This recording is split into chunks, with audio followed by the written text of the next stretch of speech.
রেস্টুরেন্টের মতন মাশরুম কারি খেতে এখন আর রেস্টুরেন্টে যেতে লাগবে না, বাড়িতেই অনায়াসে বানিয়ে ফেলতে পারবে রেস্টুরেন্টের মতন মাশরুম কারি।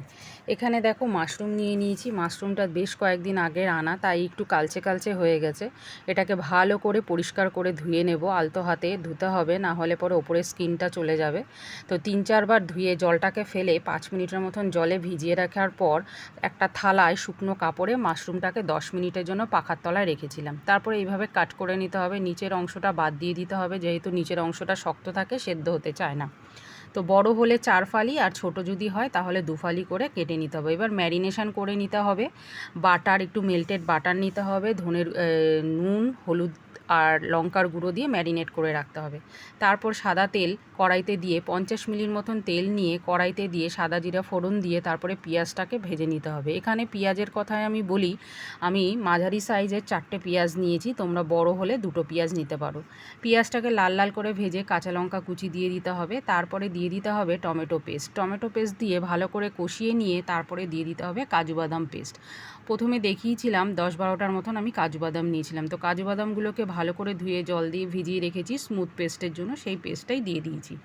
তারপরে মশলা কষে গেলে তেল ছেড়ে দিলে তার মধ্যে দিয়ে দিতে হবে ধনের গুঁড়ো 1 চামচ আর গোলমরিচের গুঁড়ো। ভালো করে এগুলোকে একসঙ্গে মিশিয়ে নিয়ে তারপরে পরিমাণ মতন জল দিয়ে দিতে হবে।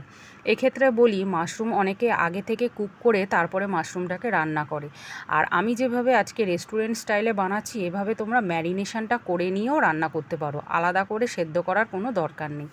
তো ঝোলটা এখানে ফুটে উঠলে আমি অল্প দিয়ে দিলাম নুন, কারণ ম্যারিনেশনের সময় নুন দিয়েছিলাম। ঝোলটা ফুটে উঠলে দেখো এখানে আমি মাশরুমগুলোকে সব দিয়ে দিচ্ছি, ম্যারিনেশন করা মাশরুম। আর যখনই এই রান্নাটা করবে তার ঠিক 10 থেকে 15 মিনিট আগে ম্যারিনেশনটা করবে, না হলে মাশরুমটা খুব নরম হয়ে যাবে আর বেশি কুকড হয়ে যাবে। বেশি কুকড হলে কিন্তু মাশরুম ভালো লাগে না খেতে। তো এইভাবে মাশরুমটাকে আমি ম্যারিনেশন করে রান্না করেছি। আর দেখো এখানে ঝোলের সাথে মাশরুমটাকে মিশিয়ে নিচ্ছি। এবার 30 থেকে 40 সেকেন্ডের জন্য আমি মাশরুমটাকে একটু ঢাকা দিয়ে রাখবো, একটু হালকা কুকড হওয়ার জন্য, বেশি কুকড করব না। তো মাশরুমটাকে এখানে ঝোলের সাথে আমি মিশিয়ে নিচ্ছি। এবার আমি এটাকে ঢাকা দিয়ে দেবো। আরেকটা কথা বলি, মাশরুম যেহেতু এমনিতেই মাশরুমের গায়ে ভীষণ ময়েশ্চার থাকে, এই জন্য বেশিক্ষণ এটাকে ম্যারিনেশন করার দরকার নেই। তো 30 থেকে 40 সেকেন্ড পর ঢাকা তুলে দেখি মাশরুম আমার এখানে একদম রেডি। গ্রেভিটাও আমার ঘন হয়ে এসছে আর মাশরুমগুলোও বেশ ভালো সেদ্ধ হয়েছে। আর বেশি সেদ্ধ করব না, বেশি নাড়াচাড়াও করব না, কারণ তাহলে মাশরুমগুলো ভেঙে যেতে পারে। তো এইভাবে আমি মাশরুমটাকে রান্না করে ফেললাম আজকে। আর ওপর থেকে দিয়ে দেবো কাসুরি মেথি। তো এখানে তোমরা চাইলে কাসুরি মেথিটাকে গুঁড়ো করেও দিতে পারো। কাসুরি মেথি দিলে বেশ রেস্টুরেন্ট স্টাইলের একটা ফ্লেভার আসে। তো কাসুরি মেথিটাকে আমি গ্রেভি আর মাশরুমের সঙ্গে ভালো করে মিশিয়ে নিচ্ছি। মাশরুম আমার এখানে একদমই রেডি। এইবার ওপর থেকে আমি দিয়ে দেবো কিছুটা ধনেপাতা কুচি। তো ধনেপাতা কুচিটা দিলেও বেশ গন্ধটা খুব সুন্দর আসে আর খেতেও খুব ভালো লাগে, তাই মাশরুমের ওপরে আমি ধনেপাতা কুচিটা ছড়িয়ে দেবো।